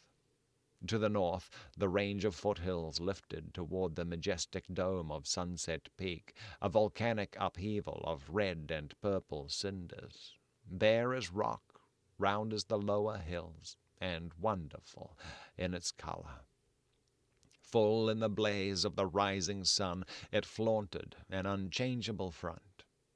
Kali understood now what had been told her about this peak. Volcanic fires had thrown up a colossal mound of cinders, burned forever to the hues of the setting sun. In every light and shade of day it held true to its name. Farther north rose the bold bulk of the San Francisco peaks that, half lost in the clouds, still dominated the desert scene. Then, as Kali gazed, the rifts began to close. Another transformation began, the reverse of what she watched. Yeah, I think she is falling in love with the land there, Rose. The golden radiance of sunrise vanished, and under a gray, lowering, coalescing pall of cloud, the round hills returned to their bleak somberness, and the green desert took again its cold sheen. "Wasn't it fine, Kali?" asked Glenn. "But nothing to what you will experience. I hope you stay till the weather gets warm. I want you to see a summer dawn on the painted desert, and a noon with the great white clouds rolling up from the horizon, and a sunset of massed purple and gold. If they do not get you, then I'll give up." Kali murmured something of her appreciation of what she had just seen. A part of his remark hung on her ear, thought-provoking and disturbing. He hoped she would stay until summer. That was kind of him, but her visit must be short, and she now intended it to end with his return east with her. If she did not persuade him to go, he might not want to go for a while, as he had written, just yet. Kali grew troubled in mind. Such mental disturbance, however, lasted no longer than her return with Glenn to camp, where the mustang Spillbeans stood ready for her to mount. He appeared to put one ear up, the other down, and to look at her with mild surprise, as if to say, "What, hello, tenderfoot. Are you going to ride me again?" Kali recalled that she had avowed she would ride him. There was no alternative, and her misgivings only made matters worse. Nevertheless, once in the saddle, she imagined she had the hallucination that to ride off so, with the long open miles ahead, was really thrilling. This remarkable state of mind lasted until Spillbeans began to trot, and then another day of misery beckoned to Kali with gray stretches of distance. She was to learn that misery, as well as bliss, can swallow up the hours. She saw the monotony of cedar trees, but with blurred eyes. She saw the ground clearly enough, for she was always looking down, hoping for sandy places or rocky places where her mustang could not trot. At noon, the cavalcade ahead halted near a cabin and corral, which turned out to be a sheep ranch belonging to Hutter. Here Glenn was so busy that he had no time to devote to Kali. And Flo, who was more at home on a horse than on the ground, rode around everywhere with the men. Most assuredly Kali could not pass by the chance to get off Spillbeans and to walk a little. She found, however, that what she wanted most was to rest. The cabin was deserted, a dark, damp place with a rank odor. She did not stay long inside. Rain and snow began to fall, adding to what Kali felt to be a disagreeable prospect. The immediate present, however, was cheered by a cup of hot soup and some bread and butter which the herder Charlie brought her. By and by Glenn and Hutter returned with Flo, and all partook of some lunch. Oh, boy. What's that little smiley there? One sec. Oh, my mouth's not moving. There we go. Oh, you're all about the bread there? Boy. Oh, that's a pretzel. That's what that is. My monitor here is kind of small, and that pretzel there, it kind of looked like some weird monkey face with big eyes. Oh, level 5's here. Here to cheer us on. How you doing, level 5?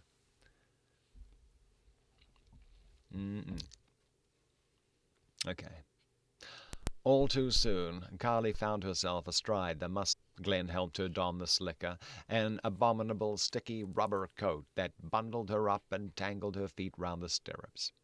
She was glad to find, though, that it served well indeed to protect her from raw wind and rain. "Where do we go from here?" Carly inquired ironically. Glenn laughed in a way which proved to Carly that he knew perfectly well how she felt. Again his smile caused her self-reproach. Plain indeed was it that he had really expected more of her in the way of complaint, and less of fortitude. Carly bit her lips. Thus began the afternoon ride. As it advanced, the sky grew more threatening, the wind rawer, the cold keener, and the rain cut like little bits of sharp ice. It blew in Carly's face. Enough snow fell to whiten the open patches of ground.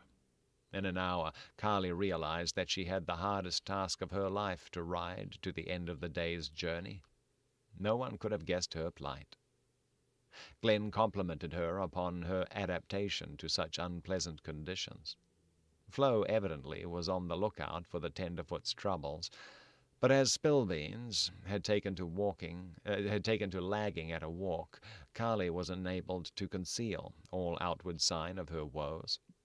It rained, hailed, sleeted, snowed, and grew colder all the time. Carly's feet became lumps of ice.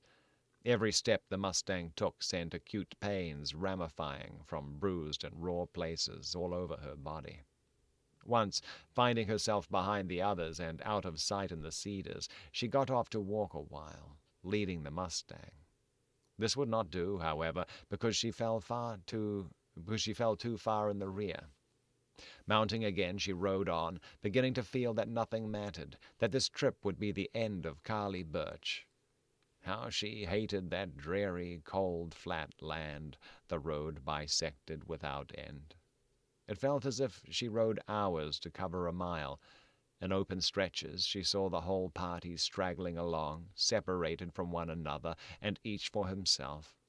They certainly could not be enjoying themselves.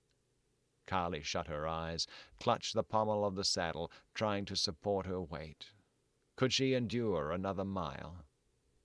Alas! There might be many miles. Suddenly, a terrible shock seemed to rack her, but it was only that Spillbeans had once again taken to a trot. Frantically she pulled on the bridle. He was not to be thwarted. Opening her eyes, she saw a cabin far ahead, which was probably the destination for the night. Carly knew she would never reach it, yet she clung on desperately. What she dreaded was the return of that stab-like pain in her side. It came, and life seemed something abject and monstrous. She rode stiff-legged, with her hands propping her stiffly above the pommel, but the stabbing pain went right on, and in deeper. When the Mustang halted his trot beside the other horses, Carly was in the last extremity. Yet as Glenn came to her, offering a hand, she still hid her agony. Then Flo called out gaily, "Carly, you've done 25 miles on as rotten a day as I remember. Sure, we all hand it to you. And I'm confessing, I didn't think you'd ever stay the ride out. Spillbeans is the meanest nag we got, and he's got the hardest gait." Okay, so that was a chapter all about the weather. All about the weather. All right. The weather and the scenery. Weather and the scenery. What? Okay. Okay, so yeah, okay. I'm gonna see if I can yeah, to see what I can do about that. Okay, there we go. A short little bit by Lord Dunsany to end the day with. This will probably bring us to the top of the hour. Yeah, let's do it. Let's do it. And thus Carneth, king of Alatta, spoke to his eldest son.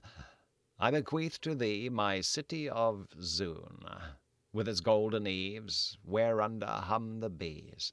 And I bequeath to thee also the land of Alatta, and all such other lands as thou art worthy to possess. For my 3 strong armies which I leave thee may well take Zindara, and overrun Istan, and drive back Onan from his frontier, and leaguer the walls of Yan, and beyond that spread conquest over the lesser lands of Hebeth, Ebnon, and Carida. Only lead not thine armies against Zena, nor ever cross the Idis. Thereat, in the city of Zoon, in the land of Alatta, under his golden eaves, died King Carneth, and his soul went whither had gone the souls of his sires, the elder kings, and the souls of their slaves. Then Carneth Zo, the new king, took the iron crown of Alatta, and afterwards went down to the plains that encircle Zoon, and found his 3 strong armies clamoring to be led against Zena over the river Idis. But the new king came back from his armies, and all one night in the great palace alone, with his iron crown, pondered long upon war. And a little before dawn he saw dimly through his palace window, facing of Zoon, and across the fields of Alatta, to far off where a valley opened on Istan. There, as he pondered, he saw the smoke arising tall and straight over small houses in the plain, and the fields where the sheep fed. Later the sun rose, shining over Alatta as it shone over Istan. And there arose a stir about the houses, both in Alatta and Istan, and cocks crowded into the city, and men went out into the fields among the bleating sheep, and the king wondered if men did otherwise in Istan. And men and women met as they went out to work, and the sound of laughter arose from streets and fields. The king's eyes gazed into the distance toward Istan, and still the smoke went upward, tall and straight, from the small houses.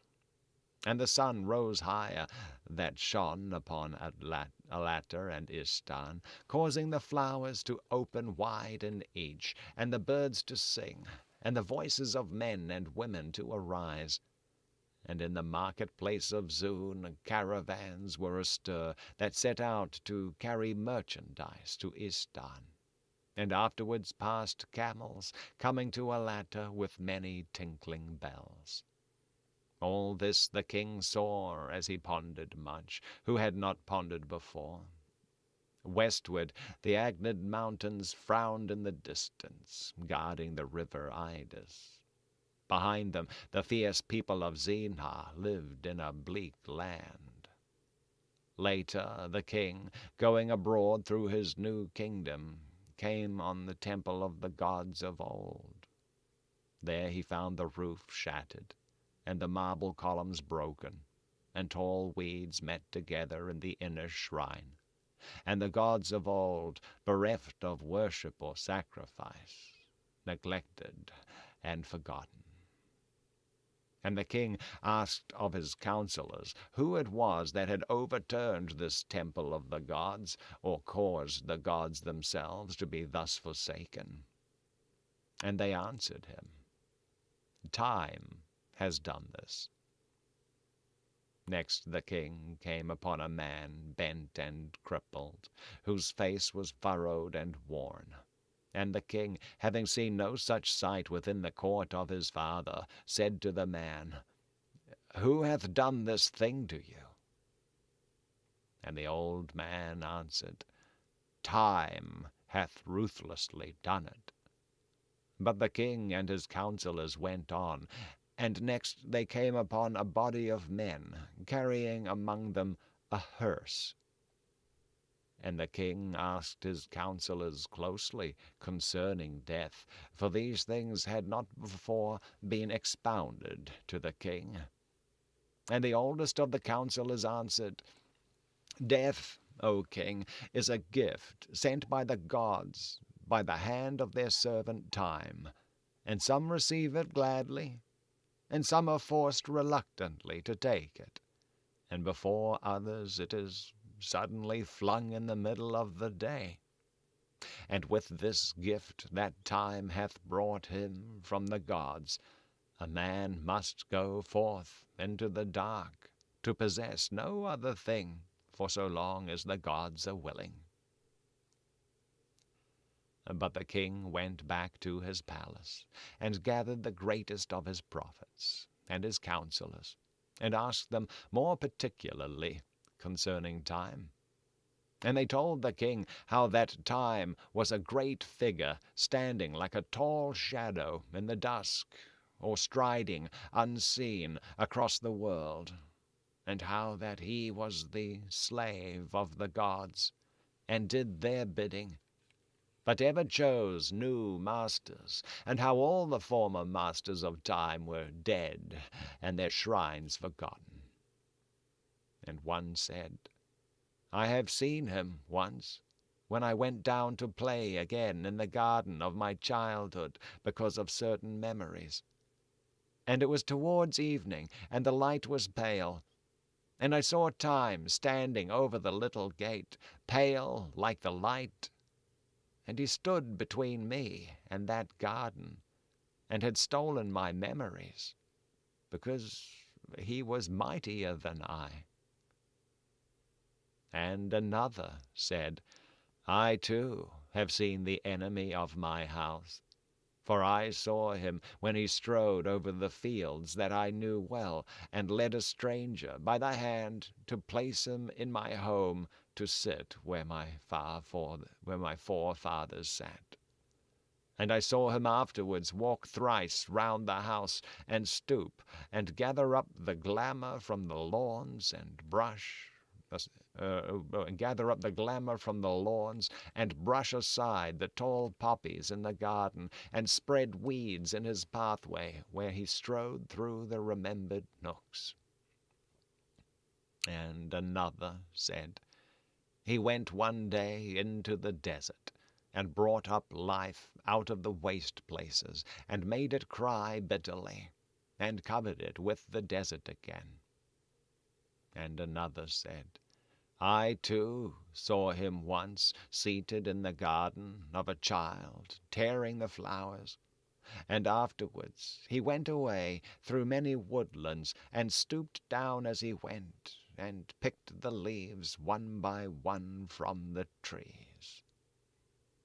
And another said, I saw him once by moonlight, standing tall and black amidst the ruins of a shrine in the old kingdom of Amarna, doing a deed by night.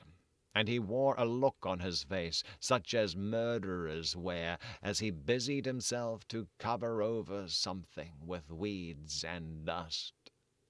Thereafter, in Amarna, the people of that old kingdom missed their god, in whose shrine I saw Time crouching in the night, and they have not since beheld him.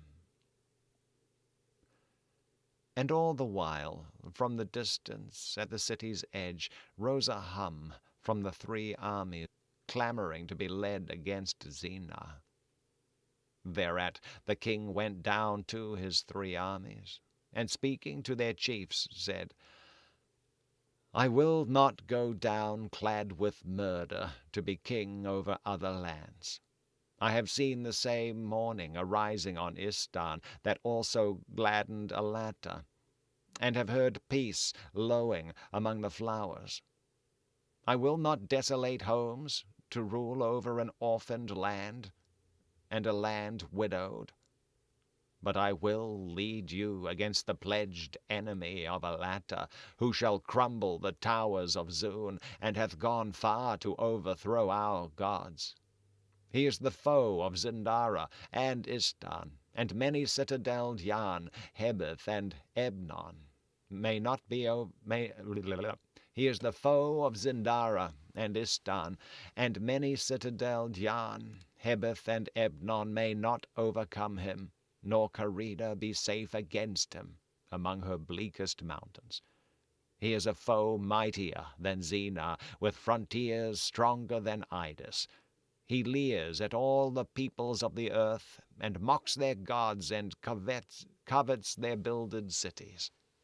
Therefore we will go forth and conquer time, and save the gods of Alatta from his clutch, and coming back victorious shall find that death is gone, and age and illness departed.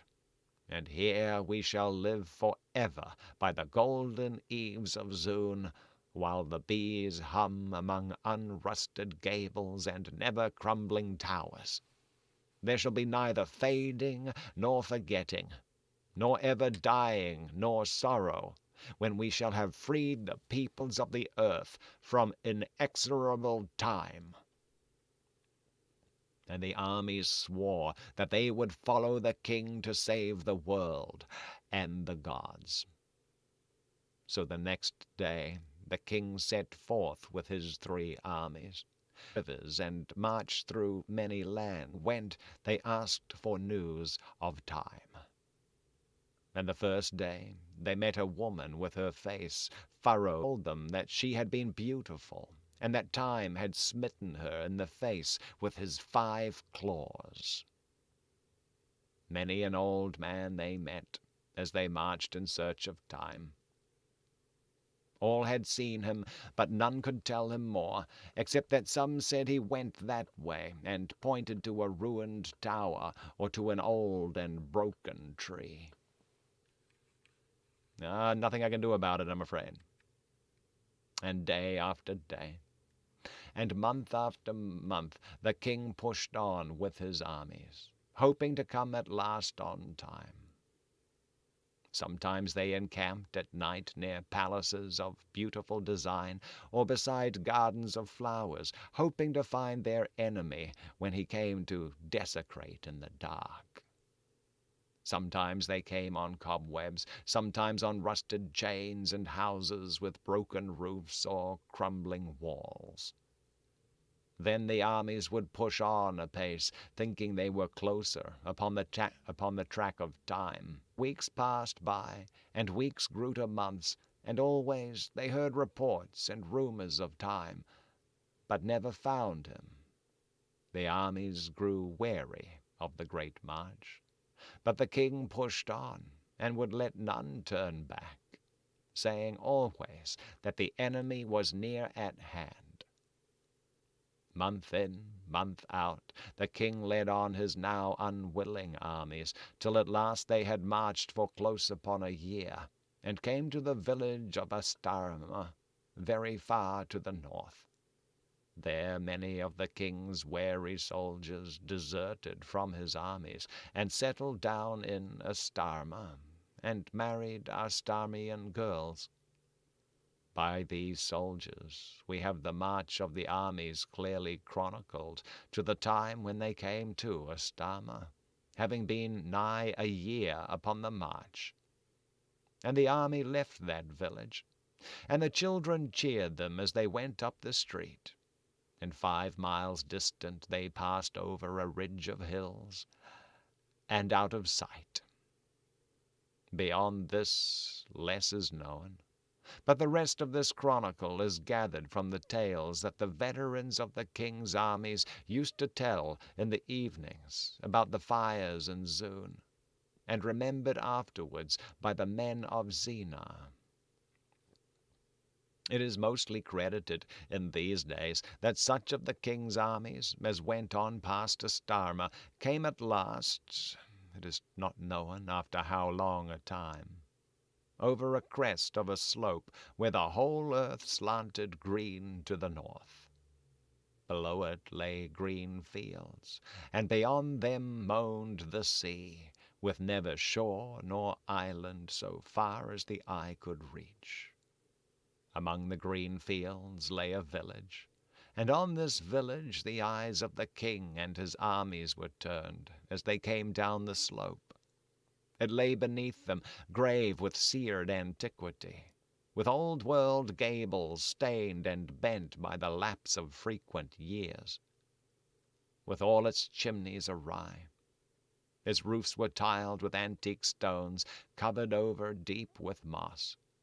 Each little window looked with a myriad strange cut, Each little window looked with a myriad of strange cut panes on the gardens shaped with quaint devices and overrun with weeds. On rusted hinges the doors swung to and fro, and were fashioned of planks of immemorial oak, with black knots gaping from their sockets. Against it all there beat the thistledown. About it clambered the ivy, or swayed the weeds. Tall and straight out of the twisted chimneys arose blue columns of smoke, and blades of grass peeped upward between the huge cobbles of the unmolested street. Between the gardens and the cobbled streets stood hedges higher than a horseman might look, of stalwart thorn, and upward through it clambered the convolvulus to peer into the garden from the top. Before each house there was cut a gap in the hedge, and in it swung a wicket gate of timber, soft with the rain and years, and green like the moss. Over all of it there brooded age and the full hush of things bygone and forgotten. Upon this derelict that the years had cast up out of antiquity, the king and his armies gazed long. Then on the hill slope the king made his armies halt, and went down alone with one of his chiefs into the village. Presently there was a stir in one of the houses, and a bat flew out of the door into the daylight, and 3 mice came running out of the doorway down the step. An old stone cracked in two, and held together by moss. And there followed an old man bending on a stick with a white beard, coming to the ground, wearing clothes that were glossed with use. And presently there came others out of the other houses, all of them old, and all hobbling on sticks. These were the oldest people that the king had ever beheld, and he asked them the name of the village and who they were. And one of them answered, "This is the city of the aged, in the territory of time." And the king said, "Is time then here?" And one of the old men pointed to a great castle standing on a steep hill, and said, "Therein dwells time, and we are his people."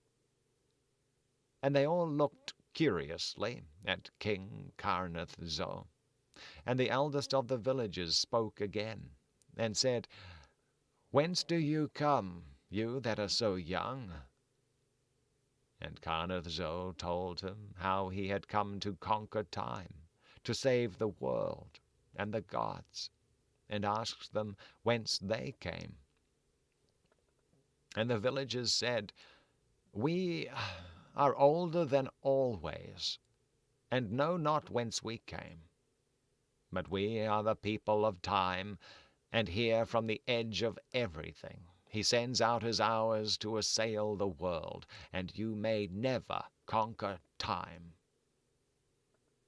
But the king went back to his armies, and pointed towards the castle on the hill, and told them that at last they had found the enemy of the earth, and that they were older than, and they that were older than always went back slowly into their houses with the creaking of olden doors. And there they went across the fields and past the village, From one of his towers, Time eyed them all the while, and in battle order they closed in on the steep hill as Time sat still in his great tower and watched. But as the feet of the foremost touched the edge of the hill, Time hurled 5 years against them, and the years passed over their heads, and the army still came on, an army of older men. But the slope seemed steeper to the king and to every man in his army, and they breathed more heavily. And Time summoned up more years, and one by one he hurled them at Carneth Zo and at all his men.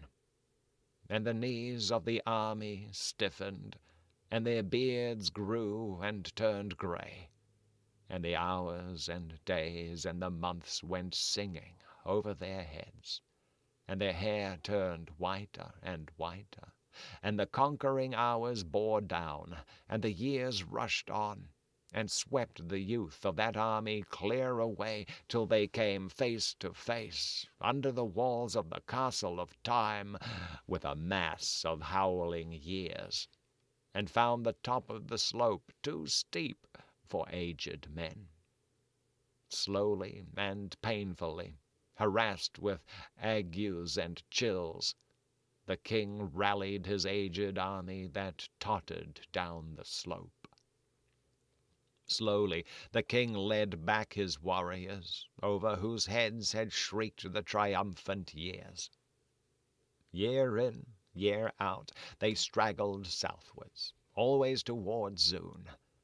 They came, with rust upon their spears and long beards flowing, again into Astarma, and none knew them there.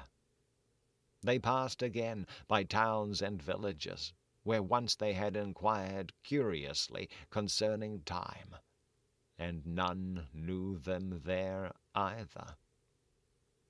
They came again to the palaces and gardens where they had waited for Time in the night, and found that Time had been there. And all the while they set a hope before them that they should come on Zoon again and see its golden eaves. And no one knew that, unperceived, behind them there lurked and followed the gaunt figure of Time, cutting off stragglers one by one, and overwhelming them with his hours. Only men were missed from the army every day, and fewer grew the veterans of Carneth Zo. But at last, after many a month, one night as they marched in the dusk before the morning, dawn suddenly ascending shone on the eaves of Zoon, and a great cry ran through the army. "Alatta! Alatta!" But drawing nearer, they found that the gates were rusted, and weeds grew tall along the outer walls. Many a roof had fallen. Gables were blackened and bent, and the golden eaves shone not as heretofore. And the soldiers entering the city, expecting to find their sisters and sweethearts of a few years ago, saw only old women, wrinkled with great age, and knew not who they were. Suddenly, someone said, "He has been here, too."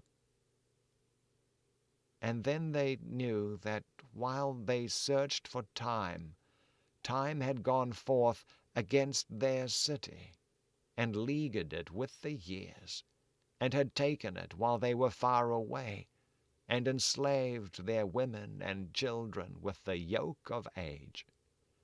So all that remained of the 3 armies of Carneth Zo settled in the conquered city. And presently the men of Zena crossed over the river Idus, and easily conquering an army of aged men, took all Alatta for themselves, and their kings reigned thereafter in the city. And sometimes the men of Xena listened to the strange tales that the older Latins told of the years when they made battle against time. Such of these tales as the men of Xena remembered, they afterwards set forth. And this is all that may be told of those adventurous armies that went to war with time to save the world and the gods, and were overwhelmed by the hours and the years. Yeah. Yeah. Well, happens to all of us.